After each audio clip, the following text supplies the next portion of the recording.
and just show. Hey, what's going on, everybody? This is Alan Anthony from Phone Tech at Work, and we've just set up the Samsung Galaxy Note 20 Ultra. Let's go into the camera settings. So, let's start the video, show you what I'm talking about. Now.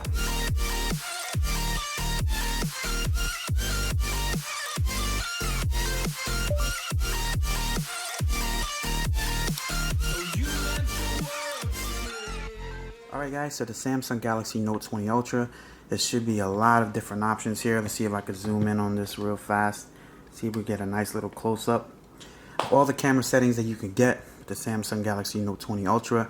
So you do get your super wide angle mode right over there. You have your standard. You probably have a more zoomed up shot. It says 5.0 X right there. So you get that. So let's just go back. Alright. So you have your regular photo, you do have your single take right over here. Welcome to single take, where your camera automatically captures a wide variety of pics and clips from any scene. So that's exactly what that says. So I guess it makes like a little short clips and it makes a little video for you, just like so. Alright, so when you go into your settings, let's go out of focus here. So you do have your intelligent features, which you do have your scene optimizer, which will basically try to add a certain filter for what you're trying to shoot, so to make it try to look better. I'm definitely going to turn that off because I really want to adjust the photos on my own. Shot suggestions, get on-screen guides to help you line up great photos. Smart selfie angle, you will automatically switch to a wide angle selfie when there are more than 2 people in the frame.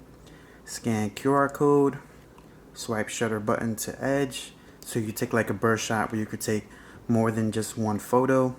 Your save options here, so you have the high efficiency picture, which will basically save a lot of space when it comes to taking pictures. You can shoot this in raw photos, or you could do it in JPEG. Raw photos basically mean that you could edit it after in some type of software where you could edit pictures, and it could definitely make it a lot better. So you have your rear video size. So this basically has to do with video. So you could shoot in 8K on this device, which is pretty cool. But it says that it won't work with autofocus, and you can't add no type of video effects. 16:9, you can adjust that. You could go from 720p all the way up to 4K 60. So you can have some really crispy photos if you put it, well, crispy videos when you put it on 4K 60. But if I had to choose, I would put it in 4K 30, so it's a lot clearer and a lot cooler. Full, you have in regular 1080p, which will save a lot more space, so you can have it in 1440p and 1:1. That's basically, I think, for Instagram videos, but you know what I'm saying, so you can make it like a perfect size video so you don't have to crop the video. But if I had to leave in anything, I would leave it in 16:9. 4K 30 is perfectly fine. Alright, so you have your front-facing video, 16:9. It can record in 4K 60 as well, and 4K 30, 1080p 60, 1080p 30, and 720p 30. You could do that in the full, and you could do the 1:1 like the other one right over there. Pro video size. So when you're using Pro mode, which you could customize a whole bunch of different stuff, you basically have the same amount of options, but you have a lot more settings that we will actually show when we open up the Pro mode.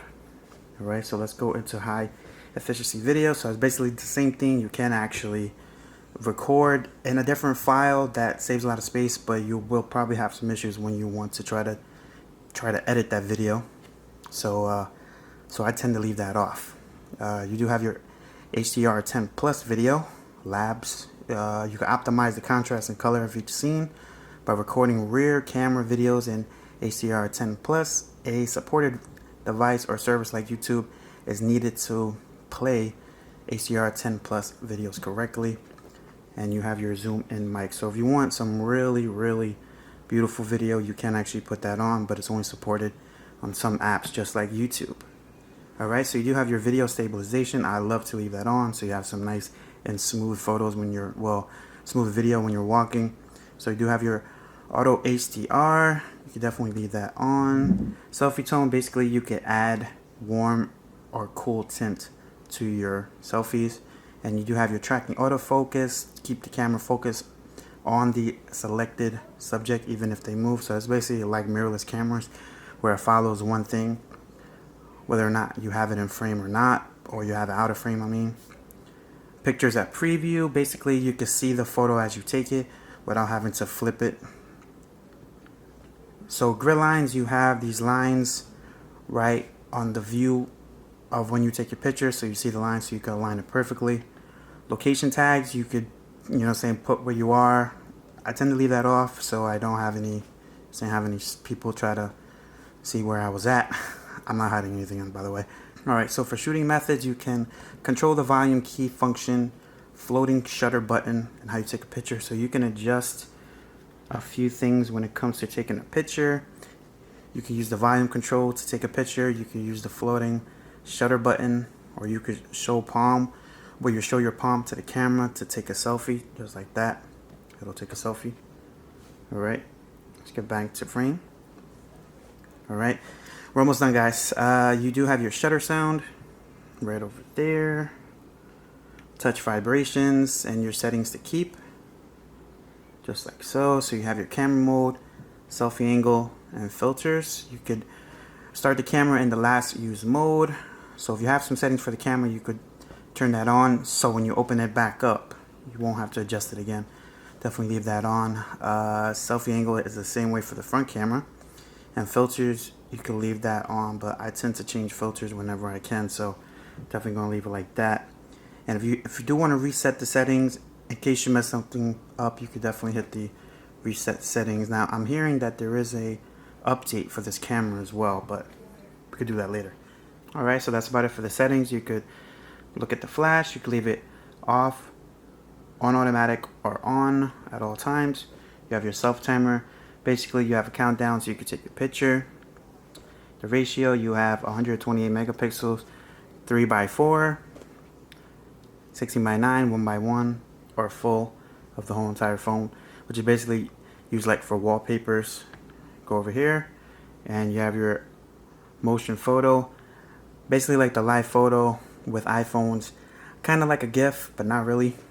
And you go over here where you should have your filters, my filter, and face filters. That's entirely up to you if you want to add filters. Alright, so let's just go down over here real fast. Let's just take a look at what's left. So video, so you have your video mode. Alright, and you can do that in the wide angle video. You can do that in the zoom video, just like so. Let's go into more real fast. Go back up. Alright, so you do have your pro mode, so let's just head into pro mode and let's see what you can adjust here. Alright, so you can adjust your ISO, your shutter, your white balance, your autofocus, your ISO, a whole bunch of different stuff here, guys. It's definitely customizable, so you can actually do some nice stuff here. This has to do with pictures, by the way. Alright, let's see if there's a pro mode for video. Okay, so they do have a pro video as well. Super slow-mo, slow motion, live focus. Live focus basically means you could take a photo and have the blurry background, or they call it the bokeh or the bokeh, whatever. And you can do that for video. You do have your night mode where you can take night pictures, and it's definitely going to boost up the fake light so it looks pretty good. You have your panorama mode where you could take a nice long photo. And you have your food mode, which will basically add a lot of filters when it comes to that. You have your hyperlapse, basically it's kind of like a time lapse where you can record something, and then when the video is finished you can make it faster. That's pretty much it. And it looks like you can actually arrange it to how do you want it. Drag modes in or out of the screen, so you can definitely adjust it if you want to. Entirely up to you. Definitely a lot of camera options, guys. Probably one of the most camera options out, next to the LG phones. Hold on. Alright, guys, so that's about it for the options for the Samsung Galaxy Note 20 Ultra. When it comes to the camera settings, there's definitely a lot of stuff here.